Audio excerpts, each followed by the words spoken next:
বাসর রাতে, প্রথম রাতে যখন ঢুকলাম, ঢুকেই দেখছি বিবি চোখের পানি ফেলে কাঁদতে লাগলেন। আমি চিন্তা করতে লাগলাম, বিয়ের প্রথম রাত মেয়েরা মনে হয় এমনিতেই কাঁদে। করলাম, বিবি বলো তো দেখি, তুমি এভাবে কাঁদছো কেন? কি কোনো ভুল হয়েছে, কোনো অন্যায় হয়েছে বা কোনো সমস্যা? বলছে, আরে স্বামী, আপনি আমাকে বিয়ে করেছেন, জানি আপনি একজন সৎ মানুষ, কিন্তু আমি এমন একটা অন্যায় করেছি, সেই কথাটা যদি আপনাকে বলি, জানি আপনাকে আমাকে ঘর থেকে বের করে দিবেন, কিন্তু না বলেও তো কোনো উপায় নেই। বলছে, বিবি তুমি বিশ্বাস রাখো, আমি একজন মুসলমান, আল্লাহর প্রতি আমার বিশ্বাস আছে, আমি তোমার কোনো ক্ষতি হতে দিব না।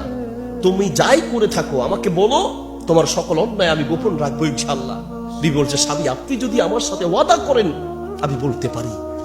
বিবি বলছে, স্বামী আমার পেটে একটা অবৈধ সন্তান আছে, তবে আমি তওবা করেছি আর কখনো এমন কাজ করবো না, জীবনে